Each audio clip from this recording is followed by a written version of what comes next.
আসসালামু আলাইকুম। মিষ্টি বানানোর পর মিষ্টি ভেঙে যায়, মিষ্টি শক্ত হয়ে যায়, ছোট হয়ে যায়। এ ধরনের কোনো সমস্যাই হবে না যদি আমার এই টিপসগুলো ফলো করেন। তো চলুন এবার মিষ্টি বানানোর জন্য আমি কি উপকরণ নিয়েছি সেগুলো দেখি। মিষ্টি তৈরির ফার্স্ট স্টেপ হচ্ছে ভিনেগার। ভিনেগারের পরিমাপ যদি ঠিক না থাকে তাহলে আপনার মিষ্টি ভালো হবে না।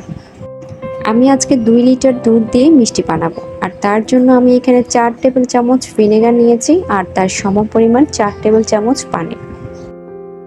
আজকে আমি খাঁটি গরুর দুধ দিয়ে মিষ্টিগুলো বানাবো, আর সেজন্য চুলায় আমি দুধ একবার ফুটে উঠতে আমি চুলার আঁচটাকে এখন বন্ধ করে দিয়ে দুধটাকে কিছুক্ষণ নাড়তে থাকবো 2 থেকে 3।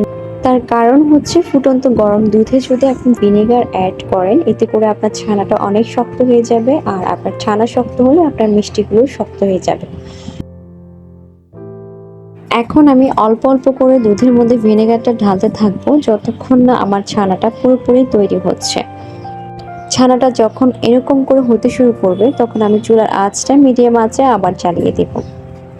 এই পর্যায়ে আমি ছানাগুলোকে আস্তে আস্তে নাড়তে থাকবো, খুব জোরে নাড়া যাবে না, তাহলে কিন্তু ছানাগুলো একদম ভেঙে যাবে। ছানাগুলো যখন এরকম বড় বড় আকার ধারণ করবে আর পানির কালার একটু সবুজ হয়ে যাবে তখন বুঝতে হবে ছানাগুলো নামানোর সময় হয়ে এসেছে। ছানা তৈরির পর সাথে সাথে সেগুলোকে নামিয়ে ঠান্ডা পানি দিয়ে ধুয়ে নিতে হবে।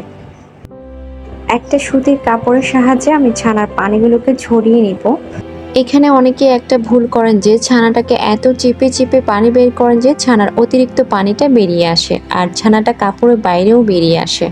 ছানা থেকে যদি অতিরিক্ত পানি বের হয়ে আসে তাহলে কিন্তু আপনার মিষ্টি শক্ত হয়ে যাবে, আবার যদি পানি বেশি থেকে যায় তাহলে শিরায় দেওয়ার পর আপনার মিষ্টিগুলো ভেঙে যাবে। এবারে ছানাটাকে আমি 15 মিনিটের জন্য রেখে দিয়েছি, বাকি পানি থাকলে সেগুলো ঝরে যাবে। শিরা তৈরির জন্য আমি একটা পাতিলে 8 কাপ পানি দিয়েছি, সাথে 2 কাপ চিনি দিয়েছি। শিরাটাকে ফুটতে দিয়ে এবারে আমি ছানাটাকে ভালোভাবে মথে নেব। এখানে একটা ইম্পর্টেন্ট টিপস হচ্ছে শিরাটা একদম পাতলা হতে হবে, না হলে আপনার মিষ্টি কিন্তু ফুলবে না। ঘন শিরার মধ্যে আপনার মিষ্টি কিন্তু ভেঙে যেতে পারে। শিরা যত পাতলা হবে আপনার মিষ্টি তত বেশি করে ফুলবে। ছানা মাখানোর সময় অবশ্যই খেয়াল রাখতে হবে ছানার থেকে যেন অতিরিক্ত তেলটা বেরিয়ে না আসে। বেশিক্ষণ ধরে ছানা মাখানো যাবে না। আমি এখানে 7 থেকে 8 মিনিট পর্যন্ত ছানাটাকে মেখে নিয়েছি। যদি আপনি বেশি সময় ধরে ছানাটাকে মাখান তাহলে আপনার মিষ্টি অনেক বেশি ড্রাই হয়ে যাবে। আপনাদেরকে অবশ্যই খেয়াল রাখতে হবে ছানাটাকে মাখাতে মাখাতে যেন তেল তেলে না হয়ে যায়। আমার আজকের ভিডিওটি যদি আপনাদের কাছে ভালো লেগে থাকে প্লিজ আমার চ্যানেলটিকে সাবস্ক্রাইব করবেন, বেশি বেশি লাইক কমেন্ট করবেন আর শেয়ার করবেন। Thank you. আমার ডোটা তৈরি হয়ে গেছে, এখন আমি মিষ্টিগুলো বানাবো।